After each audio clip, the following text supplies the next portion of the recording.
ഇറാനിലെ സർക്കാർ വിരുദ്ധ പ്രക്ഷോഭം അക്രമാസക്തമായി തുടരുന്നതിനിടെ ടെഹ്റാനെ ആക്രമിക്കാൻ ട്രംപ് ഒരുങ്ങുന്നതായി റിപ്പോർട്ട്.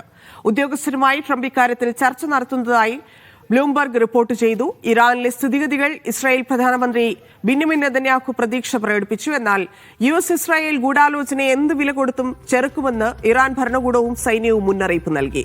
പ്രക്ഷോഭത്തിൽ 110-ലധികം പേർ കൊല്ലപ്പെട്ടതായാണ് റിപ്പോർട്ട്. ടെഹ്റാൻ ഉൾപ്പെടെയുള്ള നഗരങ്ങളിലെ ആശുപത്രികൾ പരിക്കേറ്റവരെ കൊണ്ട് നിറഞ്ഞിരിക്കുകയാണ്.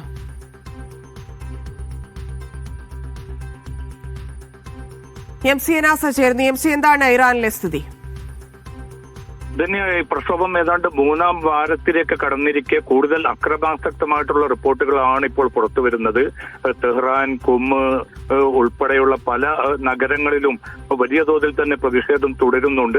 എന്നാൽ അതിശക്തമായിട്ട് പ്രക്ഷോഭം അമർച്ച ചെയ്യാനുള്ള നീക്കങ്ങളും നടക്കുന്നതായിട്ടുള്ള റിപ്പോർട്ടുകളാണ് വിവിധ മാധ്യമങ്ങളിലൂടെ പുറത്തു വന്നുകൊണ്ടിരിക്കുന്നത്. ഇതിന്റെ ഭാഗമായിട്ട് നിരവധി പേർ കൊല്ലപ്പെട്ടതായും നിരവധി പേർക്ക് പരിക്കേറ്റതായിട്ടുള്ള റിപ്പോർട്ടുകൾ കൂടി വരുന്നുണ്ട്. എന്തായാലും അമേരിക്കയും ഇസ്രായേലും വളരെ താല്പര്യപൂർവ്വം തന്നെയാണ് ഈ സ്ഥിതിഗതികളെ നോക്കിക്കാണുന്നത്. കാരണം ഇതുപോലെ ഒരു അവസരം ഇനി തങ്ങൾക്ക് ലഭിക്കാൻ പോകുന്നില്ല. അതുകൊണ്ട് ഏതൊക്കെ രീതിയിൽ ഈ പ്രക്ഷോഭകാരികൾക്ക് പിന്തുണ കൊടുക്കാൻ സാധിക്കും എന്നത് സംബന്ധിച്ച ചർച്ചകളാണ് പ്രധാനമായിട്ടും നടക്കുന്നത്. അമേരിക്കൻ മാധ്യമങ്ങളും ഇസ്രായേൽ മാധ്യമങ്ങളും ഇത് സ്ഥിരീകരിക്കുന്നുണ്ട്. ആ കൂടിയാലോചനയുടെ സ്വഭാവം ഏത് രീതിയിലായിരിക്കും എന്നത്, അല്ലെങ്കിൽ നടത്താൻ പോകുന്ന ആക്രമണം ഏത് രീതിയിൽ വേണം എന്നത് സംബന്ധിച്ചുള്ള ഒരു വ്യക്തതയിലെത്താൻ ഇനിയും അമേരിക്കക്ക് സാധിച്ചിട്ടില്ല. ഒരു ബദൽ സംവിധാനം എന്ന നിലക്ക് ഇന്റർനെറ്റ് സംവിധാനം ഏർപ്പെടുത്തുന്നത് ഉൾപ്പെടെയുള്ള പല പ്രായോഗിക നിർദ്ദേശങ്ങളും ഇപ്പോൾ പരിഗണിച്ചു വരുന്നതായിട്ടാണ് അമേരിക്കൻ മാധ്യമങ്ങൾ റിപ്പോർട്ട് ചെയ്യുന്നത്. അതോടൊപ്പം തന്നെ പ്രക്ഷോഭകാരികൾക്ക് കൂടുതൽ ഈ പ്രക്ഷോഭവുമായിട്ട് മുന്നോട്ട് പോകാൻ ഉതകുന്ന സാഹചര്യം ഉണ്ടാകണം. പരിമിതമായ തോതിലുള്ള ഒരു ആക്രമണം മാത്രമായിരിക്കും അമേരിക്ക ലക്ഷ്യമിടുന്നതെന്ന റിപ്പോർട്ടുകളും പുറത്തു വരുന്നുണ്ട്. പക്ഷെ ഇതേ സാഹചര്യത്തിൽ തന്നെയാണ് അതിശക്തമായി തന്നെ അമേരിക്കയുടെയും ഇസ്രായേലിന്റെയും നീക്കങ്ങളെ തങ്ങൾ ചെറുക്കുമെന്ന് ഇറാൻ നേതൃത്വം ഔദ്യോഗികമായി തന്നെ വെളിപ്പെടുത്തിയിരിക്കുന്നു. US പ്രസിഡന്റ് ഡൊണാൾഡ് ട്രംപ് ഭീഷണിപ്പെടുത്തിയതുപോലെ ഇറാനിൽ സൈനിക ആക്രമണം നടക്കുകയാണെങ്കിൽ ഇരു രാജ്യങ്ങളും, അതായത് അമേരിക്കയും ഇസ്രായേലും തങ്ങളുടെ നിയമപരമായ ലക്ഷ്യങ്ങളുമായി മാറുമെന്നാണ് Iran parliament speaker Mohammad Bagher Ghalibaf ഇന്ന് മുന്നറിയിപ്പ് നൽകിയിരിക്കുന്നത്. അതായത് ഇറാൻ ആക്രമിക്കുകയാണെങ്കിൽ ഇസ്രായേലും US സൈനിക ഷിപ്പിംഗ് സൗകര്യങ്ങളും ലക്ഷ്യമിടുമെന്ന് ഗാലിഖാഫ് പറഞ്ഞതായിട്ടാണ് വാർത്താമാധ്യമങ്ങൾ റിപ്പോർട്ട് ചെയ്യുന്നത്. കാരണം അത് വരികയാണെങ്കിൽ ഈ മേഖലയിലുള്ള അമേരിക്കൻ സൈനിക താവളങ്ങൾ, പല ഗൾഫ് രാജ്യങ്ങളിൽ ഉൾപ്പെടെ അമേരിക്കൻ സൈനിക താവളങ്ങളുണ്ട്, അവിടേക്ക് കൂടി ആക്രമണം വ്യാപിപ്പിക്കും. അതിൽ ഒരു വിട്ടുവീഴ്ചയും ഉണ്ടാകില്ല എന്നൊരു മുന്നറിയിപ്പ് കൂടിയാണ് ഇന്ന് ഇറാൻ നൽകിയിരിക്കുന്നത്. പക്ഷേ പ്രക്ഷോഭം തുടരുന്ന ഒരു സാഹചര്യത്തിൽ ഇതിനെ എങ്ങനെ നേരിടണമെന്നത് സംബന്ധിച്ച അവ്യക്തത ഇറാൻ നേതൃത്വത്തിനുമുണ്ട്. കാരണം വലിയ തോതിലുള്ള ഒരു കുരുതിയിലേക്ക് കാര്യങ്ങൾ പോകാതെ ഈ പ്രക്ഷോഭം ആളുകൾ മരിച്ചു എന്നുള്ളതാണ് മനുഷ്യാവകാശ സംഘടനകൾ പറഞ്ഞിരിക്കുന്നത്, അല്ലെങ്കിൽ അവരുടെ റിപ്പോർട്ടുകൾ. മാത്രവുമല്ല, ഇന്റർനെറ്റ് വിലക്കിയിട്ടുണ്ട്. അപ്പോൾ രാജ്യത്തു നിന്നുള്ള വിവരങ്ങളൊന്നും പുറത്തേക്ക് എത്തുന്നില്ല. ഇതിനൊക്കെ ട്രംപാണ് കൂട്ടുനിൽക്കുന്നത്, ഇല്ലെങ്കിൽ US പിന്തുണയിലാണ് എന്ന് പറയുമ്പോഴും ഇപ്പോഴത്തെ സാഹചര്യം അതെങ്ങനെ നിയന്ത്രിക്കാം എന്നാണ് ഇറാൻ ലക്ഷ്യമിടുന്നത്, ഉദ്ദേശിക്കുന്നത്? ഇതിന് ഏതാണ്ട് 15 ദിവസത്തിൽ എത്തി നിൽക്കുന്ന ഈ പ്രക്ഷോഭം എങ്ങനെ നേരിടണമെന്ന് സംബന്ധിച്ച് കൃത്യമായിട്ടുള്ള ഒരു തീർപ്പിലേക്ക് എത്താൻ ഇറാൻ നേതൃത്വത്തിന് സാധിക്കുന്നില്ല. കാരണം അവർ കരുതിയതിൽ നിന്ന് വ്യത്യസ്തമായിട്ട് നിലവിലുള്ള ഈ സാമ്പത്തിക പ്രതിസന്ധി, ഈ പണപ്പെരുപ്പം, അത് സൃഷ്ടിക്കുന്ന ജീവൽ പ്രതിസന്ധികൾ, ഇതൊക്കെ മുൻനിർത്തിക്കൊണ്ട് യുവാക്കൾ ഉൾപ്പെടെ വലിയൊരു വിഭാഗം തന്നെ ഏറെക്കുറെ എല്ലാ പ്രവിശ്യകളിലും ഈ സമരരംഗത്തുണ്ട്. അതുകൊണ്ട് തന്നെ ഈ അമേരിക്കയും ഇസ്രായേലുമാണ് ഈ പ്രക്ഷോഭത്തിന് പിന്നിലെന്ന് അത്തരം ഒരു വിശദീകരണമോ ഒരു വ്യാഖ്യാനമോ നൽകുന്നതിൽ അർത്ഥമില്ല. കാരണം പിന്നിട്ട കുറെ വർഷങ്ങളായി ഈ ഉപരോധം മൂലം ഇറാൻ അനുഭവിച്ചുകൊണ്ടിരിക്കുന്ന അതിതീവ്രമായിട്ടുള്ള സാമ്പത്തിക പ്രതിസന്ധിയുണ്ട്. അത് സാധാരണക്കാരെയും മധ്യവിഭാഗത്തെയും ഒക്കെ വലിയ തോതിൽ തന്നെ പ്രതികൂലമായിട്ട് ബാധിക്കുന്ന ഒരു സാഹചര്യമുണ്ട്. അതുകൊണ്ട് തന്നെ ഇപ്പോൾ ഒരു പൊടുന്നനെയുള്ള ഇതിനൊരു പരിഹാരം ഉണ്ടാക്കുക എന്നത് എളുപ്പമല്ല. കാരണം അത്രയേറെ കറൻസിയുടെ മൂല്യം ഇടിഞ്ഞു നിൽക്കുന്ന ഒരു സാഹചര്യമാണ് ഉള്ളത്. അതുകൊണ്ട് തന്നെ ഈ സൈനികമായിട്ടുള്ള ഒരു നീക്കങ്ങളിലേക്ക് ഇത് പോകാൻ തീരുമാനിച്ചിരിക്കുന്നത് കഴിഞ്ഞ ദിവസങ്ങളിൽ നടന്ന ആക്രമണങ്ങളിൽ നിരവധി ഇസ്ലാമിക് റവല്യൂഷണറി ഗാർഡിന്റെ അംഗങ്ങളും കൊല്ലപ്പെട്ടിരുന്നു. അപ്പോൾ ഈ കൊല നടത്തിയതിനൊക്കെ പിന്നിൽ വളരെ കൃത്യമായിട്ടുള്ള ആസൂത്രണമുണ്ട്. അത് ഇസ്രായേലിന്റെ ചാരന്മാർ വലിയ തോതിൽ തന്നെ ഈ പ്രക്ഷോഭത്തെ സ്വാധീനിക്കുന്നുണ്ട്, അവർ പണമിറക്കുന്നുണ്ട് എന്നതുൾപ്പെടെയുള്ള വളരെ സൈനിക ഇടപെടൽ അവിടെ ഉണ്ടാകും, അതിനുള്ള സാധ്യത കൂടിയിരിക്കുന്നു. അതിൽ അതീവ ജാഗ്രതയിലേക്ക് കടന്നിട്ടുണ്ടോ? തീർച്ചയായിട്ടും. കാരണം പിന്നിട്ട ദിവസങ്ങളിലൊക്കെയും ഗൾഫ് മേഖലയിൽ നിന്നും ഉൾപ്പെടെ പല വിമാന സർവീസുകളും ഇറാനിലേക്കുള്ളത് റദ്ദാക്കിയിരിക്കുകയാണ്. അതുമാത്രമല്ല, കാരണം വരും ദിവസങ്ങൾ വളരെ സങ്കീർണമായിരിക്കുമെന്ന മുന്നറിയിപ്പ് തന്നെയാണ് ഇറാൻ നേതൃത്വവും നൽകുന്നത്. കാരണം ഈ പ്രക്ഷോഭം അമർച്ച ചെയ്യാനുള്ള എല്ലാ നീക്കങ്ങളും അവർ നടത്തുന്നുണ്ട്. പക്ഷേ വളരെ ശക്തമായിട്ടുള്ള പ്രക്ഷോഭം വിപുലീകരിക്കപ്പെടുന്ന ഒരു സാഹചര്യത്തിൽ അത് കൂടുതൽ അക്രമാസക്തമായിട്ട് മാറുകയാണെങ്കിൽ കുറെ കൂടി കടുത്ത രീതിയിൽ പ്രക്ഷോഭകാരികളെ നേരിടേണ്ടി വരും എന്നൊരു മുന്നറിയിപ്പാണ് നൽകിയിരിക്കുന്നത്. ഇന്നിപ്പം ചീഫ് ജസ്റ്റിസ് തന്നെ ഒരു പ്രത്യേക ഒരു നിയമ വിഭാഗത്തിന് തന്നെ രൂപം നൽകിയിരിക്കുകയാണ്.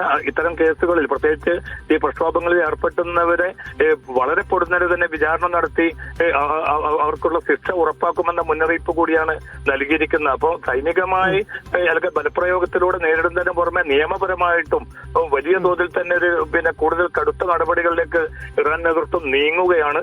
പക്ഷേ അമേരിക്കയും ഇസ്രായേലും ഈ പ്രത്യക്ഷത്തിൽ ഈ ഒരു പ്രക്ഷോഭകാരികൾക്ക് പിന്തുണ എന്ന പേരിൽ സൈനികമായ ഒരു ഇടപെടൽ നടത്തുകയാണെങ്കിൽ ഇറാനെ ആക്രമിച്ചാൽ ഇറാൻ പ്രത്യാക്രമണം നടത്തുക ഇസ്രായേലിലായിരിക്കും എന്നുള്ള രീതിയിൽ തന്നെയാണോ മുൻകരുതലുകൾ എടുക്കുന്നത്? തീർച്ചയായിട്ടും തങ്ങളുടെ പ്രധാനപ്പെട്ട ഒരു ലക്ഷ്യം ഇസ്രായേൽ ആയിരിക്കും. നേരത്തെ നടന്ന 12 ദിവസ യുദ്ധത്തിലൂടെ തങ്ങളുടെ ശക്തി എന്താണെന്ന് ഇസ്രായേലിനെ ബോധ്യപ്പെട്ടതാണ്.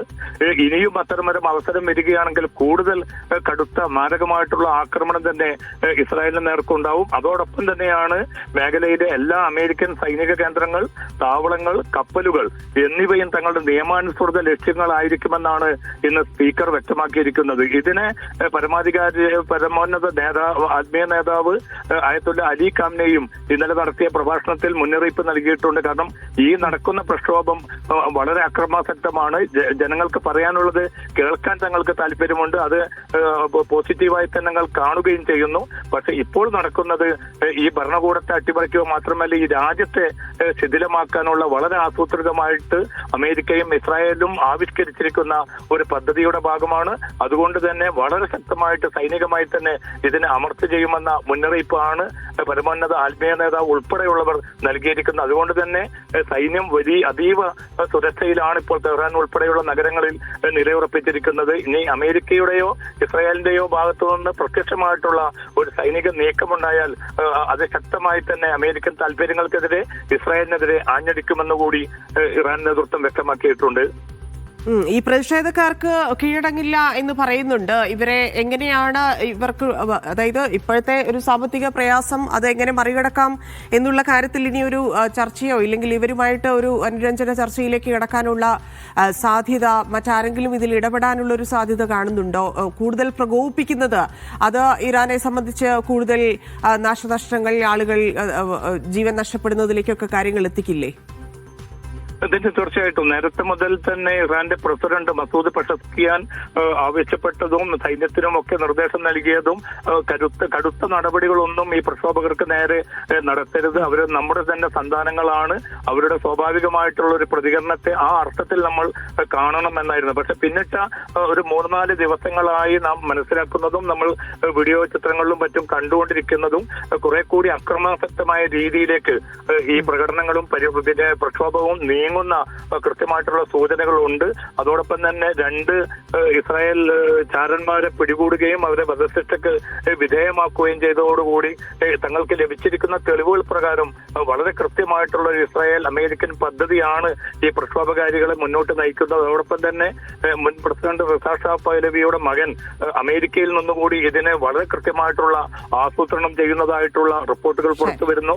കാരണം എല്ലാ നഗരങ്ങളും പിടിച്ചടക്കാൻ പ്രക്ഷോഭകാരികളോട് റിസാ പഹ്ലവി ആവശ്യപ്പെട്ട ആഹ്വാനം ഇന്നലെ പുറത്തു വന്നിരുന്നു. അപ്പൊ ഇതൊക്കെ മുൻനിർത്തിക്കൊണ്ടാണ് പുറം ശക്തികളുടെ ഇടപെടലുകൾ ഇക്കാര്യത്തിൽ ഉണ്ട്. അതുകൊണ്ട് ഇസ്ലാമിക റിപ്പബ്ലിക്കിനെ സംരക്ഷിക്കേണ്ട ബാധ്യത ഭരണകൂടവും അതോടൊപ്പം തന്നെ ജനങ്ങളും ഏറ്റെടുക്കണം. ഇന്നിപ്പോ നടന്ന പാർലമെന്റ് സമ്മേളനത്തിൽ അമേരിക്കക്കും ഇസ്രായേലിനുമെതിരെ അതിശക്തമായിട്ടുള്ള മുദ്രാവാക്യം വിളികളോടുകൂടിയായിരുന്നു പാർലമെന്റ് സമ്മേളിച്ചതും അംഗങ്ങളൊക്കെയും വളരെ ശക്തമായി തന്നെ ഈ പ്രക്ഷോഭം അമർച്ച ചെയ്യാൻ എല്ലാ നടപടികളുമായിട്ട് മുന്നോട്ട് പോകണം. അതിന് ഭരണകൂടത്തിന് എല്ലാ അംഗങ്ങളും പൂർണ്ണ പിന്തുണയുമാണ് പ്രഖ്യാപിച്ചിരിക്കുന്നത്. അതുകൊണ്ട് ഇതൊരു ആഭ്യന്തരമായിട്ടുള്ള ഒരു പ്രതിസന്ധിയെ എങ്ങനെ നേരിടണം എന്നറിയാത്തതിന്റെ ഒരു അവ്യക്തത ഇറാൻ നേതൃത്വം അനുഭവിക്കുന്നുണ്ട്. കുറെ കൂടി പിന്നെ ഒരു മാനുഷികമായിട്ടുള്ള പരിഗണനയായിരുന്നു തുടക്കത്തിൽ പ്രക്ഷോഭകാരികളോട് സ്വീകരിച്ചതെങ്കിൽ ഇപ്പോൾ ഇന്നും ഇന്നലെയും ഒക്കെ കുറെ കൂടി പരുക്കൻ സ്ഥലത്തിലേക്ക് ഈ നീക്കങ്ങൾ മാറുകയാണ്. അത് വരും ദിവസങ്ങളിൽ ഈ പ്രക്ഷോഭം ശക്തിപ്പെടുകയാണെങ്കിൽ കുറെ കൂടി കടുത്ത ബലപ്രയോഗം ഉൾപ്പെടെയുള്ള നടപടികളിലേക്ക് നീങ്ങും. അത് കൂടുതൽ പിന്നെ ഹത്യകൾക്ക് ഇടയാക്കും.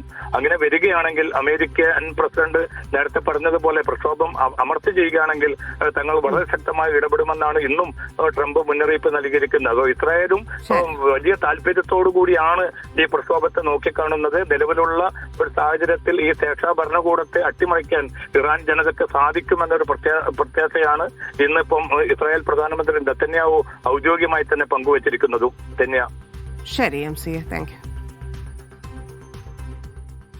ഔദ്യോഗിക സന്ദർശനത്തിനായി ഒമാൻ വിദേശകാര്യമന്ത്രി Sayyid Badr bin Hamad Al Busaidi ഇറാനിലെത്തി. വിദേശകാര്യമന്ത്രിയെ ഇറാൻ പ്രസിഡന്റ് മസൂദ് പെസഷ്കിയാൻ സ്വീകരിച്ചു. കൂടിക്കാഴ്ചയിൽ സുൽത്താൻ ഹൈതം ബിൻ താരിഖിന്റെ ആശംസ പ്രസിഡന്റിനെ അറിയിച്ചു. നിലവിലുള്ള വെല്ലുവിളികൾ പരിഹരിക്കാൻ നയതന്ത്രപരമായ നയങ്ങൾ സ്വീകരിക്കേണ്ടതിന്റെ ആവശ്യകത ഇരു കക്ഷികളും ഊന്നി പറഞ്ഞു. പ്രാദേശിക സ്ഥിരത വർദ്ധിപ്പിക്കുന്നതിന് സന്തുലിതമായ ധാരണകളിലെത്താൻ ലക്ഷ്യമിട്ടുള്ള ശ്രമങ്ങളിൽ ഒമാൻ വഹിക്കുന്ന പങ്കിനെ അഭിനന്ദിച്ച ഇറാൻ പ്രസിഡന്റ് പിന്തുണയ്ക്ക് നന്ദി അറിയിച്ചു. ഇരു രാജ്യങ്ങളുടെയും പൊതു താൽപര്യങ്ങൾക്ക് അനുഗുണമായി വിവിധ മേഖലകളിൽ ബന്ധങ്ങൾ കൂടുതൽ ശക്തിപ്പെടുത്താനുള്ള വഴികളും ചർച്ചയായി. വെടിനിർത്തൽ കരാർ ലംഘിച്ച് ഇസ്രായേൽ ആക്രമണവും സഹായ വിലക്കും തുടരുന്ന ഗസയിൽ 4 പേർ കൂടി കൊല്ലപ്പെട്ടു. കൊടും ശൈത്യം കാരണം കൂടുതൽ കുഞ്ഞുങ്ങൾ മരിക്കാൻ സാധ്യതയുണ്ടെന്ന് സന്നദ്ധ സംഘടനകൾ മുന്നറിയിപ്പ് നൽകി. അതേസമയം കാറ്റിൽ കൂടുതൽ ടെന്റുകൾ തകർന്ന ഗസയിലേക്ക് ഉടൻ സഹായം എത്തിക്കണമെന്ന ലോകരാജ്യങ്ങളുടെ അഭ്യർത്ഥന ഇസ്രായേൽ തള്ളി. യെല്ലോ ലൈൻ മറികടക്കുന്ന ആരെയും വെടിവെച്ച് കൊല്ലുമെന്ന് ഇസ്രായേൽ സൈന്യം മുന്നറിയിപ്പ് നൽകി.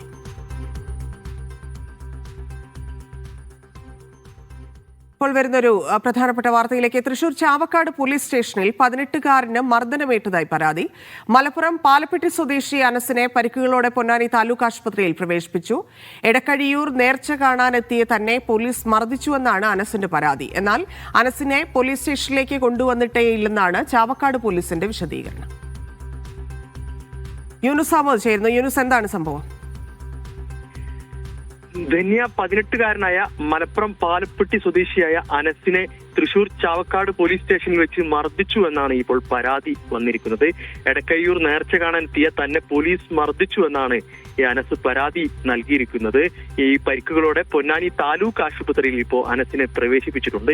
ഈ സംഭവവുമായി ബന്ധപ്പെട്ട് അനസ് പറയുന്നത് ഇങ്ങനെയാണ്. ഈ നേർച്ചയുമായി ബന്ധപ്പെട്ട് ആളുകൾ തമ്മിൽ ഒരു സംഘർഷം, ഇരുവിഭാഗങ്ങൾ തമ്മിൽ ഒരു സംഘർഷം ഉണ്ടായിരുന്നു. അപ്പോഴാണ് പോലീസ് അവിടെ എത്തിയത്. പോലീസ് അവിടെ ഈ ആളുകൾക്ക് നേരെ ലാത്തി വീശുന്ന ഒരു സാഹചര്യം ഉണ്ടായി. ആളുകൾ ചിതറിയോടി. അപ്പോൾ തന്നെയും മറ്റൊരാളെയും ഈ പോലീസ് ചാവക്കാട് പോലീസ് സ്റ്റേഷനിലേക്ക് കൊണ്ടുപോയി അവിടെ വെച്ച് തന്നെ ക്രൂരമായി മർദ്ദിച്ചു എന്നാണ് അനസ് പരാതിയിൽ പറയുന്നത്. കൈക്കും കാലിനും കഴുത്തിനും സാരമായി പരിക്കേറ്റു. മർദ്ദന വിവരം പുറത്തു പറയരുതെന്നും പോലീസ് ഭീഷണിപ്പെടുത്തിയെന്നും അനസ് പരാതിയിൽ പറയുന്നുണ്ട്. ഇപ്പൊ ഏതായാലും ഇപ്പൊ പോലീസിന്റെ ഒരു വിശദീകരണം വന്നിട്ടുണ്ട്. ഈ ചാവക്കാട് പോലീസിന്റെ അനസിനെ പോലീസ് സ്റ്റേഷനിലേക്ക് കൊണ്ടുപോയിട്ടില്ല എന്നാണ് ഈ ചാവക്കാട് പോലീസ് വിശദീകരണം നൽകുന്നുണ്ട്. ഏതായാലും പരാതിയുമായി മുന്നോട്ട് പോകാൻ തന്നെയാണ് അനസും അവരുടെ കുടുംബവും ഇപ്പോൾ വിചാരിക്കുന്നത്. ഏതായാലും സാരമായി പരിക്കേറ്റിട്ടുണ്ട്. കൈക്കും കാലിനും ഉൾപ്പെടെ സാരമായി പരിക്കേറ്റിട്ടുണ്ട്. പൊന്നാനി താലൂക്ക് ആശുപത്രിയിൽ ഇപ്പോൾ ചികിത്സയിൽ തുടരുകയാണ്. ധന്യ. ശരി യൂനുസ്. കോഴിക്കോട്ടേക്ക് വിമാന സർവീസ് ആരംഭിക്കുമെന്ന് സൗദി എയർലൈൻസിന്റെ ഔദ്യോഗിക പ്രഖ്യാപനത്തിന് പിന്നാലെ സന്തോഷത്തിലാണ് പ്രവാസികൾ. 5 വർഷത്തിന് ശേഷമാണ് സൗദി എയർലൈൻസിന്റെ സർവീസ് ഇപ്പോൾ ആരംഭിക്കുന്നത്. ഫെബ്രുവരി 1 മുതൽ ആരംഭിക്കുന്ന സർവീസിൽ ആഴ്ചയിൽ 3 സർവീസുകൾ ഉണ്ടാകും. വിവരങ്ങളുമായി റിയാദിൽ നിന്ന് മിഷാൽ ചെർപ്പുളശ്ശേരി ചേരുന്നു. മിഷാൽ, 5 വർഷത്തിന് ശേഷമാണ് സർവീസ് ആരംഭിക്കുന്നത്. പ്രവാസികളുടെ ആശ്വാസം, സന്തോഷം എത്രത്തോളമാണ്? മറ്റു വിവരങ്ങളും. ധന്യ, സൗദിയിലെ ദേശീയ വിമാന കമ്പനിയായ സൗദി എയർലൈൻ്റെ ഔദ്യോഗിക ഈ ഒരു പ്രഖ്യാപനത്തിന് പിന്നാലെ വലിയ സന്തോഷത്തിൽ തന്നെയാണ് സൗദിയിലെ മലയാളികളായ പ്രവാസികളടക്കമുള്ളത്. ആഴ്ചയിൽ 3 സർവീസുകളായിരിക്കും ഈ ഒരു പുനരാരംഭിക്കുന്നതുമായി ബന്ധപ്പെട്ട ആഴ്ചയിൽ 3 സർവീസുകളായിരിക്കും നൽകുക. ഫെബ്രുവരി 1 മുതലായിരിക്കും ഈ ഒരു സർവീസ് ആരംഭിക്കുക. റിയാദ് കിങ് ഖാലിദ് എയർപോർട്ടിൽ നിന്നായിരിക്കും സർവീസ് ആരംഭിക്കുക. പുലർച്ചെ ഫെബ്രുവരി 1 പുലർച്ചെ കരിപ്പൂരിൽ എത്തും വിധമായിരിക്കും ഈ ഒരു സേവനം നൽകുക. നിലവിൽ flynas, IndiGo, air India express തുടങ്ങിയ വിമാനങ്ങളാണ് റിയാദിൽ നിന്നും കാലിക്കറ്റിലേക്ക് സേവനം നൽകുന്നത്. ഈ ഒരു മേഖലയിലേക്ക് അതല്ലെങ്കിൽ ഈ ഒരു സേവനം നൽകുന്ന കമ്പനികൾക്കിടയിലേക്ക് സൗദി എയർലൈൻ കൂടി കടന്നു വരുന്നതോടെ തീർച്ചയായും ഈ ഒരു മേഖലയിൽ മത്സരം കടുക്കും. ഇത് പ്രവാസികളായ യാത്രക്കാർക്കടക്കം വലിയ രീതിയിൽ ഗുണം ചെയ്യുമെന്നാണ് പ്രതീക്ഷിക്കുന്നത്. കാരണം ഈ ഒരു സാഹചര്യത്തിൽ, മത്സരം കടുക്കുന്ന സാഹചര്യത്തിൽ യാത്രാ നിരക്ക് കുറക്കാനും അതോടൊപ്പം തന്നെ യാത്രക്കാർക്ക് നൽകുന്ന സേവനങ്ങൾ, സൗകര്യങ്ങൾ വർദ്ധിപ്പിക്കാനും കമ്പനികൾ തീർച്ചയായും നിർബന്ധിതരാകും. ഇത് പ്രവാസികളായ മലയാളികൾക്കടക്കം ഏറെ ഗുണം ചെയ്യുമെന്നാണ് പ്രതീക്ഷിക്കുന്നത്. സൗദി എയർലൈൻ ജിദ്ദ ആസ്ഥാനമാക്കിയാണ് പ്രവർത്തിക്കുന്നത്. നേരത്തെ ജിദ്ദയിൽ നിന്നും കരിപ്പൂരിലേക്ക് സേവനം നൽകിയിരുന്നു. കരിപ്പൂർ റൺവേ അപകടവുമായി ബന്ധപ്പെട്ടായിരുന്നു ഈ ഒരു സേവനം നിർത്തലാക്കിയത്. മറ്റു പല കാരണങ്ങളും ചൂണ്ടിക്കാട്ടിയും ഈ ഒരു സേവനം നീണ്ടുപോയി.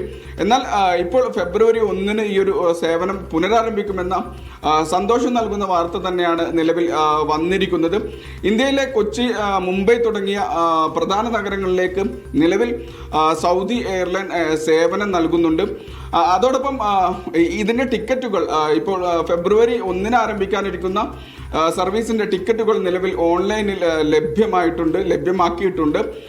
മറ്റൊരു കാര്യം, ജിദ്ദയിൽ നിന്നുകൂടി കരിപ്പൂരിലേക്കുള്ള സേവനം മാർച്ച് മാസത്തിൽ തുടങ്ങുമെന്നൊരു വാർത്തയും ഇതോടൊപ്പം ലഭിച്ചിട്ടുണ്ട്.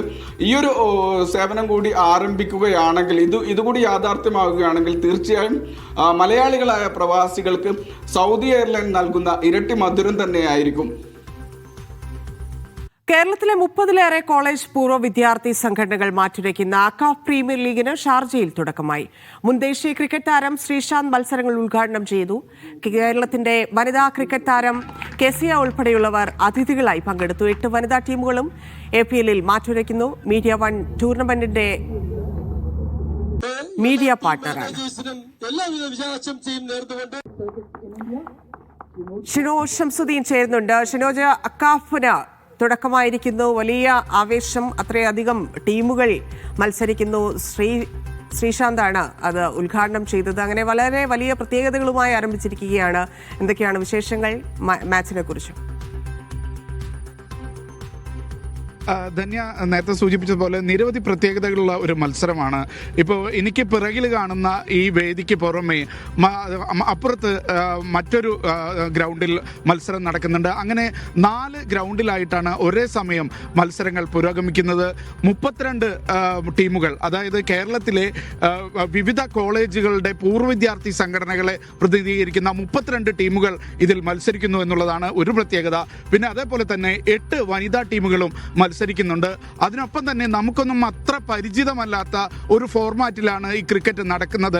100 ബോൾ ഫോർമാറ്റിലാണ് ഈ മത്സരം നടക്കുന്നത്. കേരളത്തിലെ വിവിധ പൂർവ്വ വിദ്യാർത്ഥി സംഘടനകളുടെ ഒരു അപ്പെക്സ് ബോഡി ആയിട്ടുള്ള അക്കാഫ് ആണ് ഈ മത്സരത്തിന്റെ സംഘാടകർ. APL, അത് അക്കാഫ് പ്രീമിയർ ലീഗ് എന്ന പേരിലാണ് ഇത് നടക്കുന്നത്. അക്കാഫിന്റെ ഭാരവാഹികൾ നമ്മോടൊപ്പം ഉണ്ട്. എന്താണ് ഈ 100 ബോൾ ഫോർമാറ്റിന്റെ പ്രത്യേകത? 100 ബോൾ ഫോർമാറ്റ് എന്ന് പറഞ്ഞു കഴിഞ്ഞാൽ നമ്മൾ സാധാരണ ഓവേഴ്സാണ് കളിക്കുന്നത്. 20-20, 50 ഓവേഴ്സിനെ കളിക്കാറുണ്ട്. പക്ഷേ ഈ ഫോർമാറ്റ് എന്ന് പറഞ്ഞു കഴിഞ്ഞാൽ ഒരാൾക്ക് 10 ബോൾ വരെ എറിയാം. അതായത് ഒരു എൻഡ് ചേഞ്ച് ചെയ്യുമ്പോൾ തന്നെ 10 ബോൾ, മറ്റേ ഒരു ഓവറിൽ അങ്ങോട്ടും ഇങ്ങോട്ടും ചേഞ്ച് ചെയ്യില്ലേ, ഇത് 10 ബോൾ കഴിഞ്ഞിട്ടാണ് ചേഞ്ച് ചെയ്യുന്നത്. അതുപോലെ തന്നെ ഒരാൾക്ക് പരമാവധി 10 ബോൾ എറിയെങ്കിൽ ഒരു ഓവർ എന്ന രീതിയിലാണ് ഇറങ്ങുന്നത്. 5 ബോൾസാണ് ഇതിനകത്ത് എറിയുന്നത്. ഇപ്പോൾ 32 പൂർവ്വ വിദ്യാർത്ഥി സംഘടനകളാണല്ലോ മാറ്റുരയ്ക്കുന്നത്. ഇന്ന് ഈ ഗ്രൗണ്ടിൽ ഇറങ്ങിയിട്ടുള്ള കോളേജുകൾ ഏതൊക്കെയാണ് ആ പൂർവ്വ വിദ്യാർത്ഥി സംഘടനകൾ? 32 കോളേജുകൾ എന്ന് പറഞ്ഞു കഴിഞ്ഞാൽ ഇതിൽ കളിക്കുന്ന ഭൂരിപക്ഷം ആൾക്കാരും നേരത്തെ ക്രിക്കറ്റിൽ നല്ല ലെവലിൽ കളിച്ചിട്ടുള്ളത്. രഞ്ജി പ്ലേയേഴ്സ് ആയിരുന്നാലും ഇവിടുത്തെ ടൂർണമെൻറ്റിൽ, അതായത് നാഷണൽ ലെവലിൽ UAE വേണ്ടി കളിക്കുന്നവരും ഒക്കെ ചേർന്നിട്ടുള്ള കോളേജിനെ ബേസ് ചെയ്തിട്ടുള്ള ടീമുകളാണ് ഓരോ പ്രതിനിധികളായിട്ട് ഓരോ കോളേജിനെ പങ്കെടുക്കുന്നത്. ഇത് എത്ര ദിവസമായിരിക്കും ഈ മത്സരങ്ങൾ നീണ്ടു നിൽക്കുക? ഇപ്പോൾ ഫെബ്രുവരി വരെ തുടരുന്ന മത്സരങ്ങളാണല്ലോ. എങ്ങനെയാണ് അതിൻ്റെ ഒരു അറേഞ്ച്മെൻ്റ് ഒക്കെ? ഫെബ്രുവരി 15 വരെയാണ് ഈ മത്സരം ഉണ്ടാകുക. ഫൈനൽ 15-നാണ്. ഇത് ഇനിയിപ്പം അടുത്ത ഒരു 24-ാം തീയതി വരുമ്പോഴത്തേക്ക് നമ്മുടെ ലീഗ് മാച്ചസ് കഴിയും. അത് കഴിഞ്ഞിട്ട് ക്വാർട്ടർ ഫൈനൽ, അത് കഴിഞ്ഞിട്ട് സെമി ഫൈനൽ, പിന്നെ ഫൈനൽ. അതാണ് എൻ്റെ ഫോർമാറ്റ്. ഇപ്പോൾ 5ാമത്തെ സീസണാണ്. ഈ 5 സീസണിലും ശ്രീശാന്തിൻ്റെ പങ്കാളിത്തത്തെക്കുറിച്ച് പറഞ്ഞിരുന്നു. എത്രമാത്രം പ്രാധാന്യം ഉണ്ടായിരുന്നു ശ്രീശാന്തിൻ്റെ ഒരു പിന്തുണയും അത് പങ്കാളിത്തമൊക്കെ? ശ്രീശാന്ത് എന്ന് പറഞ്ഞാൽ നമുക്ക് മലയാളികളെ സംബന്ധിച്ചിടത്തോളം ഏറ്റവും കൂടുതൽ പ്രാവശ്യം ഇന്ത്യക്ക് വേണ്ടി കളിച്ച ആൾ, മലയാളി എന്നുള്ള രീതിയിൽ ഏറ്റവും കൂടുതൽ 2 പ്രാവശ്യം വേൾഡ് കപ്പ് നേടിയപ്പോൾ ടീമിലുണ്ടായിരുന്ന അംഗം. പിന്നെ ഒരു ക്യാച്ചിനെ പറ്റി അറിയില്ല, ആ ഒരു ക്യാച്ച് എടുത്തിട്ട് ഇന്ത്യക്ക് വേൾഡ് കപ്പ് കൊണ്ടുവന്ന ഒരു മലയാളി താരം എന്നുള്ളതാണ് ശ്രീശാന്തിൻ്റെ പ്രത്യേകത. അതുപോലെ തന്നെ എല്ലാ ടീമും ഇത് 4 ഗംഭീര വിജയം എന്ന് പറഞ്ഞു കഴിഞ്ഞാൽ ഈ 32 ടീമുകൾ ഇവിടെ വന്ന് കളിക്കുന്നത് അതിൻ്റെ അതേ ആവേശത്തോടുകൂടി ഏകദേശം 600ഓളം മലയാളി പ്ലേയേഴ്സ്, അതായത് കേരളത്തിന് പുറത്ത് കിടക്കുന്ന ഏറ്റവും വലിയ മലയാളികളുടെ ഒരു റെക്കോർഡാണ് ഇത്രയും പേര് ഒരുമിച്ച് കളിക്കുന്ന ആ ഒരു പ്ലാറ്റ്ഫോം ഒരുക്കുക വഴിയാണ് അക്കാഫ് പ്രൊഫഷണൽ ലീഗ് കൊണ്ട് ഉദ്ദേശിക്കുന്നത്. ഇപ്പോൾ മുമ്പത്തെ സീസണുകളിൽ നിന്ന് ഇപ്പോഴത്തെ സീസണിൽ എത്തുമ്പോൾ അത് എത്രമാത്രം വളർന്നിട്ടുണ്ട്? എന്തൊക്കെ വ്യത്യസ്തതകളാണ് ഇപ്രാവശ്യത്തെ സീസണിലുള്ളത്? വളർന്നതിൻ്റെ ഏറ്റവും വലിയ ഉദാഹരണമാണ് ആദ്യം വന്നു ചേർന്നിട്ട് 32 ടീമുകളെ മാത്രമേ നമുക്ക് ഉൾക്കൊള്ളാൻ പറ്റുള്ളൂ. ഏകദേശം 9 ടീമുകൾ, കോളേജ് ടീമുകൾ ഉൾപ്പെടെ ഇപ്പോഴും റിസർവിലാണ്. അതാണ് ഇതിൻ്റെ ഏറ്റവും കൂടുതൽ ആകർഷിച്ചത്. കാരണം അതിൻ്റെ നടത്തിപ്പ് ആ രീതിയിലാണ്, പ്രൊഫഷണൽ ലെവലിൽ തന്നെയാണ്. ഷാർജ ക്രിക്കറ്റ് അസോസിയേഷൻ്റെ അഫിലിയേഷനോടുകൂടി തന്നെയായിട്ടുള്ള അമ്പയേഴ്സും അതുപോലെ സാങ്കേതികപരമായിട്ടുള്ള നമുക്ക് അതിൻ്റെ സ്കോറും കാര്യങ്ങളും ഒക്കെ നിയന്ത്രിക്കുന്നത് അവരാണ് പ്രൊഫഷണലി. ഇപ്പോൾ ഇതിൻ്റെ ആവേശം എന്ന് പറഞ്ഞു കഴിഞ്ഞാൽ പാതിരാത്രി വരെ നീളുന്ന മത്സരങ്ങളാണ് ഇവിടെ ഈ 4 ഗ്രൗണ്ടിൽ നടക്കുക. ആ സമയങ്ങളിലൊക്കെ ഇവിടെ ഈ കോളേജുകളെ പിന്തുണയ്ക്കാനും മറ്റുമായിട്ട് പൂർവ്വ വിദ്യാർത്ഥികൾ എത്തും എന്നുള്ളത് മറ്റൊരു പ്രത്യേകതയാണ്. കേരളത്തിന് പുറത്ത് നടക്കുന്ന ഏറ്റവും വലിയ മലയാളി ക്രിക്കറ്റ് മത്സരമാണ് ഇതെന്നാണ് സംഘാടകർ പറയുന്നത്. ധന്യ. ശരി ഷിനോജ്. 100 ബോൾ പോലുള്ള പുതിയ ഫോർമാറ്റുകൾ ക്രിക്കറ്റ് ആസ്വാദനത്തെ ശക്തിപ്പെടുത്തുമെന്ന് ക്രിക്കറ്റ് താരം ശ്രീശാന്ത്. ഷാർജയിൽ അക്കാഫ് പ്രീമിയർ ലീഗ് ഉദ്ഘാടന വേദിയിൽ മീഡിയ വണ്ണോട് സംസാരിക്കുകയായിരുന്നു Sreesanth.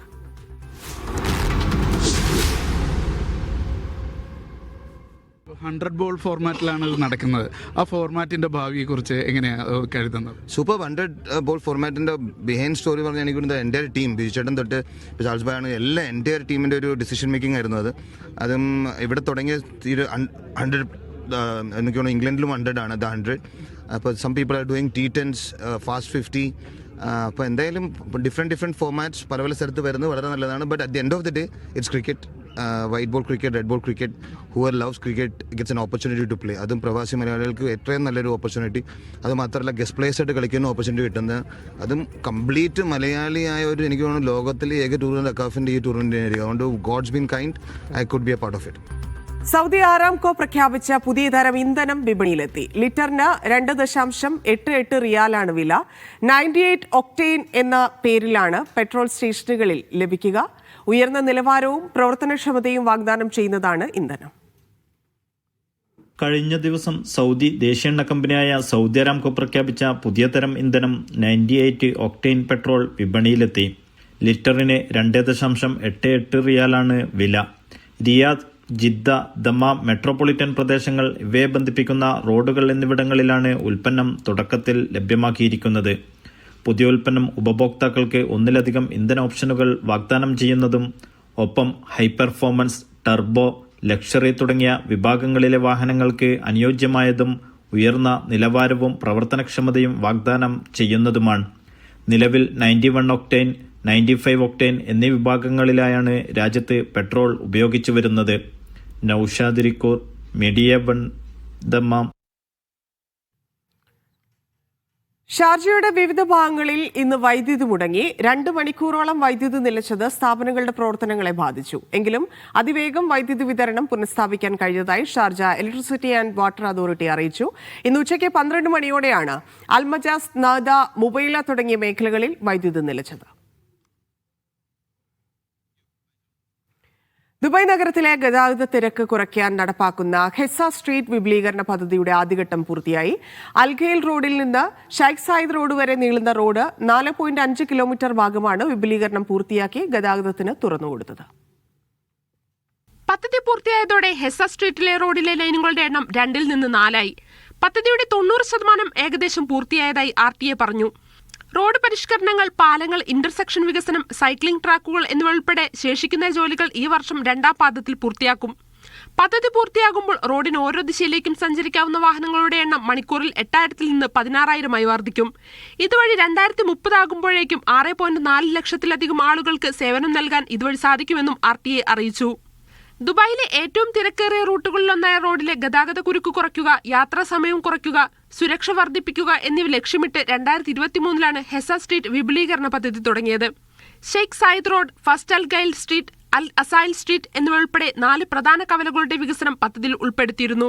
Media 1 Dubai. Nestle baby മിൽക്കിന്റെ വിവിധ ഉൽപ്പന്നങ്ങൾ ഒമാനും പിൻവലിച്ചു. നാൻ കംഫർട്ട് 1, നാൻ ഒപ്റ്റിപ്രോ 1, S26 അൾട്ടിമ എന്നീ ഉൽപ്പന്നങ്ങളാണ് പിൻവലിച്ചത്. ഇവയിൽ ബാസിലസ് സിറിയസ് എന്ന ബാക്ടീരിയ ഉൽപ്പാദിപ്പിക്കുന്ന സിറിയുലൈഡ് എന്ന വിഷാംശം അടങ്ങിയിരിക്കാൻ സാധ്യതയുണ്ടെന്നും ഇത് കുട്ടികളുടെ ആരോഗ്യത്തിന് ഭീഷണിയായേക്കാം എന്നതുകൊണ്ടുമാണ് നടപടി. ഒമാനിന് പുറമെ GCC രാജ്യങ്ങളായ സൗദി, കുവൈറ്റ്, ഖത്തർ, UAE എന്നീ രാജ്യങ്ങളിലും ആഗോളതലത്തിൽ 60-ലധികം രാജ്യങ്ങളും ഉൽപ്പന്നങ്ങൾ പിൻവലിച്ചിരുന്നു. സുൽത്താനേറ്റിൽ ഇതുവരെ ഈ ഉൽപ്പന്നങ്ങളുമായി ബന്ധപ്പെട്ട് ഒരു രോഗപ്രകടനങ്ങളും റിപ്പോർട്ട് ചെയ്യപ്പെട്ടിട്ടില്ല. ഫോർമുല ഉപയോഗിച്ചതിന് ശേഷം കുഞ്ഞുങ്ങൾക്ക് എന്തെങ്കിലും ലക്ഷണങ്ങൾ കാണപ്പെട്ടാൽ ഉടൻ തന്നെ വൈദ്യസഹായം തേടണമെന്ന് ആരോഗ്യ വിദഗ്ധർ അറിയിച്ചു. ഖത്തർ ഫൗണ്ടേഷന് കീഴിലുള്ള ഖത്തർ ഡിബേറ്റ് സെന്റർ ദോഹയിൽ സംഘടിപ്പിച്ച അന്താരാഷ്ട്ര സ്കൂൾ ഡിബേറ്റിംഗ് ചാമ്പ്യൻഷിപ്പിൽ മലയാള തിളക്കം. അറബ് ഇതര രാഷ്ട്ര വിഭാഗത്തിൽ ഇന്ത്യയെ പ്രതിനിധീകരിച്ച ദാറുൽ ഹുദ ടീം കിരീടം നേടി. അറബ് രാഷ്ട്രങ്ങളിൽ ബഹ്റൈനാണ് 1ാം സ്ഥാനം.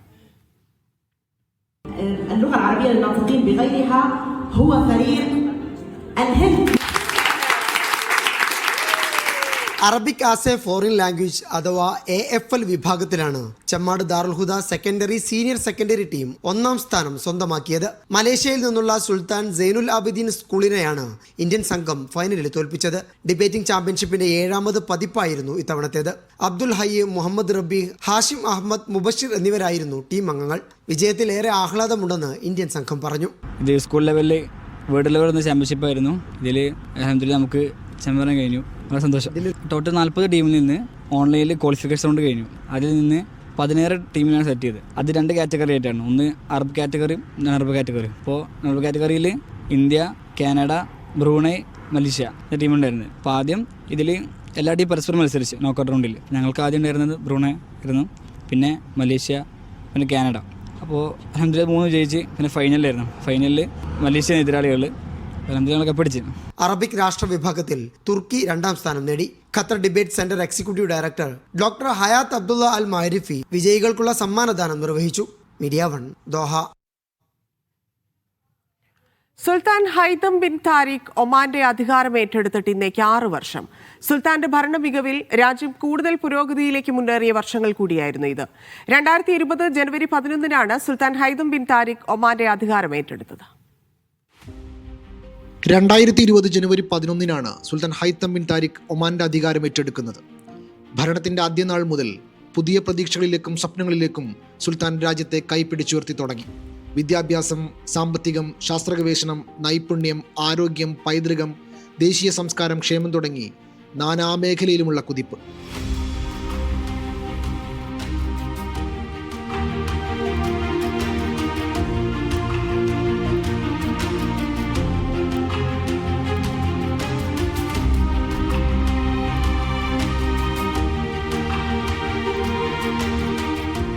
എണ്ണവില വർധന ഒഴിവാക്കൽ, ഭവന വായ്പകൾ വർദ്ധിപ്പിക്കൽ, ഇലക്ട്രിസിറ്റി, ഭക്ഷ്യ ഉൽപ്പന്നങ്ങൾ എന്നിവയ്ക്ക് സബ്സിഡി നിലനിർത്തൽ തുടങ്ങിയവയിലൂടെ ജനങ്ങളെ ചേർത്ത് പിടിച്ചു. സ്വദേശികളോടൊപ്പം വിദേശികളെയും പരിഗണിച്ചുകൊണ്ടാണ് സുൽത്താൻ രാജ്യത്തിന്റെ മുന്നേറ്റത്തിനാവശ്യമായ പദ്ധതികൾ ആവിഷ്കരിച്ചത്. കഴിഞ്ഞ 6 വർഷത്തിനിടെ സമ്പദ് വ്യവസ്ഥയെ വൈവിധ്യവൽക്കരിക്കാനും എണ്ണ ഇതര വരുമാനം വർദ്ധിപ്പിക്കാനുമുള്ള ശ്രമങ്ങൾക്ക് ഊന്നൽ നൽകി. ഇത് GDP വളർച്ചയെ പിന്തുണക്കുന്നതിലും കൂടുതൽ നിക്ഷേപങ്ങൾ ആകർഷിക്കുന്നതിനും സ്വകാര്യ മേഖലയെ ഉത്തേജിപ്പിക്കുന്നതിനും കാരണമായി. ഒമാന്റെ വിദേശ നയം ഏവരാലും പ്രശംസിക്കുന്ന ഒന്നാണ്. വിശ്വാസവും പരസ്പര ബഹുമാനവും നിലനിർത്തി രാജ്യങ്ങൾ തമ്മിലുള്ള ബന്ധം രൂപപ്പെടുത്തുന്നതാണ് അത്. മധ്യസ്ഥതയിലൂടെ സമാധാന ശ്രമങ്ങൾക്ക് മുന്നിൽ നിൽക്കുന്ന ഒമാൻ എല്ലാവർക്കും മാതൃകയാണ്. സുൽത്താൻ ഹൈതം ബിൻ താരിഖിന്റെ നേതൃത്വത്തിലുള്ള നവവികസന മുന്നേറ്റങ്ങളിലൂടെ അതിവേഗം കുതിപ്പ് തുടരുകയാണ് ഒമാൻ.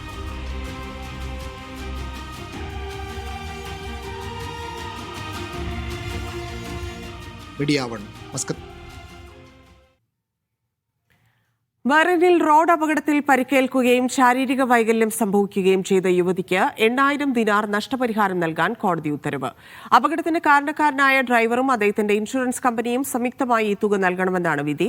നഷ്ടപരിഹാര തുകയ്ക്ക് പുറമെ സിവിൽ കേസ് ഫയൽ ചെയ്ത തീയതി മുതൽ തുക പൂർണ്ണമായി നൽകുന്നതുവരെ പ്രതിവർഷം 3% പലിശ കൂടി നൽകാൻ ഇൻഷുറൻസ് കമ്പനിയോട് കോടതി നിർദ്ദേശിച്ചു.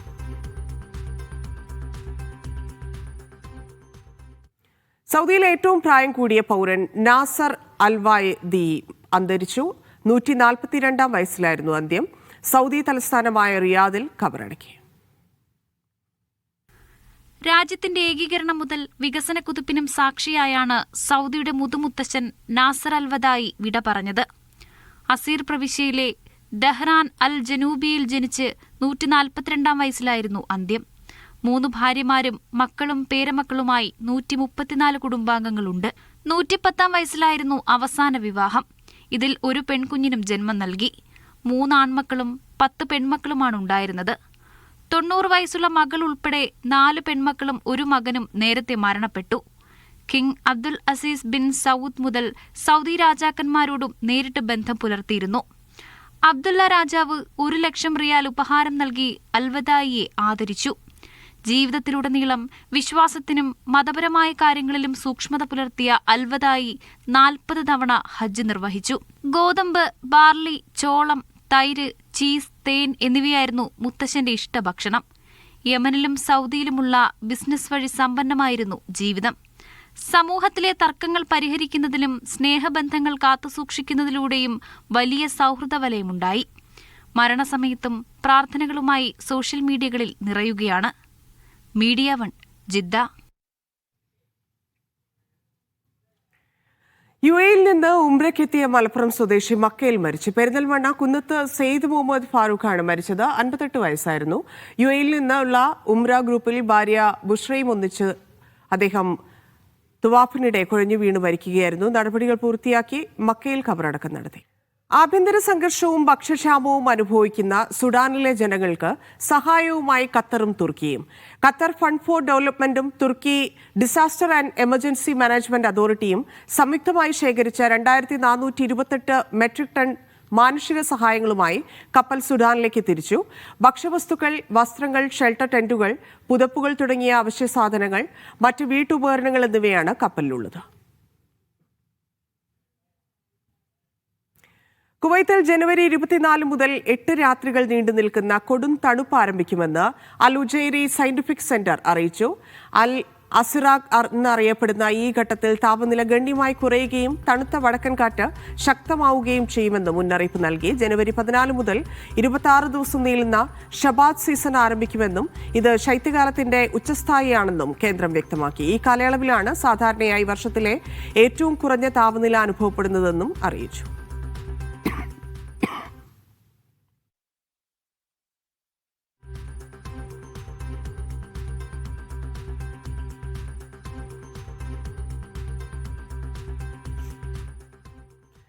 സൗദിയിലെ മദീന നഗരത്തിലെ ഭക്ഷണശാലകളിലെ 96 സാമ്പിളുകളിൽ മാലിന്യം കണ്ടെത്തിയതായി ഡിപ്പാർട്ട്മെന്റ്. ഫുഡ് ആൻഡ് ഡ്രഗ് അതോറിറ്റിയുടെ നേതൃത്വത്തിലായിരുന്നു പരിശോധന. 900 ഭക്ഷണ സാമ്പിളുകളാണ് പരിശോധിച്ചത്. ഭക്ഷ്യസുരക്ഷ ഉറപ്പാക്കുന്നതിന്റെ ഭാഗമായാണ് പരിശോധന. മദീന മുനിസിപ്പാലിറ്റിയിൽ മാത്രം 900 ഭക്ഷണ സാമ്പിളുകളാണ് പരിശോധിച്ചത്. 96 സാമ്പിളുകളിലാണ് മലിനീകരണം കണ്ടെത്തിയത്. നിയമം ലംഘിച്ചവർക്ക് കനത്ത പിഴയായിരിക്കും ഈടാക്കുക. സ്ഥാപനങ്ങൾ ആരോഗ്യ മാനദണ്ഡങ്ങളും ഭക്ഷ്യസുരക്ഷയും ഗുണനിലവാരവുമായി ബന്ധപ്പെട്ട മാർഗനിർദ്ദേശങ്ങളും പാലിക്കണമെന്ന് മന്ത്രാലയം മുന്നറിയിപ്പ് നൽകി. ഇത്തരം നിയമലംഘനങ്ങൾ ശ്രദ്ധയിൽപ്പെടുന്ന പൊതുജനങ്ങൾ ഏകീകൃത നമ്പറായ 940 അറിയിക്കണമെന്നും മന്ത്രാലയം നിർദ്ദേശിച്ചു. Mishal Cherpulassery, media 1, Riyadh. ഡൽഹി അന്താരാഷ്ട്ര പുസ്തകോത്സവത്തിൽ പങ്കെടുത്ത് ഖത്തർ സാംസ്കാരിക വകുപ്പ് മന്ത്രി Sheikh Abdulrahman bin Hamad Al Thani. പുസ്തകമേളയിൽ ഇത്തവണത്തെ അതിഥി രാഷ്ട്രമാണ് ഖത്തർ. ഇരു രാഷ്ട്രങ്ങളും തമ്മിലുള്ള ഉഭയകക്ഷി ബന്ധത്തിന്റെ ആഴം അടയാളപ്പെടുത്തുന്നതാണ് മേളയെന്ന് മന്ത്രി പറഞ്ഞു. ഖത്തറി സംസ്കാരത്തെയും സാഹിത്യത്തെയും അടുത്തറിയുന്ന പവലിയൻ മേളയിൽ ഒരുക്കിയിട്ടുണ്ട്. നാഷണൽ ബുക്ക് ട്രസ്റ്റും ഇന്ത്യൻ വിദ്യാഭ്യാസ മന്ത്രാലയവുമാണ് ന്യൂഡൽഹി പുസ്തകോത്സവം സംഘടിപ്പിക്കുന്നത്. കുവൈത്തിലെ സുലൈബിയ ജയിൽ കെട്ടിടത്തിലെ general administration of correctional institute കെട്ടിടത്തിൽ തീപിടുത്തം. സംഭവത്തിൽ നിരവധി പോലീസ് ഉദ്യോഗസ്ഥർക്കും ക്ലീനിംഗ് ജോലികൾ ചെയ്യുന്ന സ്വകാര്യ കമ്പനിയിലെ ജീവനക്കാർക്കും പരിക്കേറ്റതായി ആഭ്യന്തര മന്ത്രാലയം അറിയിച്ചു. പരിക്കേറ്റവരെ ചികിത്സയ്ക്കായി ആശുപത്രിയിലേക്ക് മാറ്റി. ആരോഗ്യസ്ഥിതി നിരീക്ഷണത്തിലാണ്. 3 പതിറ്റാണ്ടുകൾ പിന്നിട്ട് ANB ടെലിമണി. വിവിധ രാജ്യങ്ങളിലേക്ക് പണം അയക്കാനുള്ള ANB ടെലിമണി സംവിധാനം സൗദി പ്രവാസികൾക്കിടയിൽ സജീവമായി തുടരുന്നു. 24 മണിക്കൂറും പണം അയക്കാനുള്ള സൗകര്യവുമായി ഡിജിറ്റൽ സംവിധാനങ്ങളും മൊബൈൽ ആപ്ലിക്കേഷനുകളുമാണ് സംവിധാനിച്ചിട്ടുള്ളത്. ക്യാഷ് പിക്കപ്പിനായി ഇന്ത്യയിൽ ട്രാൻസ്ഫാസ്റ്റ്, റിയ മണി ട്രാൻസ്ഫർ തുടങ്ങിയ സേവനങ്ങൾ ഉപയോഗിക്കാം. സംശയ നിവാരണത്തിനും സഹായത്തിനും രാവിലെ 8 മുതൽ രാത്രി 8 വരെ പ്രത്യേക കോൾ സെന്ററും പ്രവർത്തിക്കും.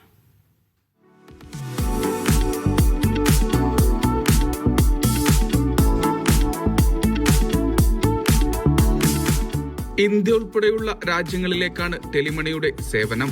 Bank account, cash pickup, mobile wallet എന്നിവ വഴി വേഗത്തിലും സുരക്ഷിതമായും പണമയക്കാനുള്ള സംവിധാനമാണിത്.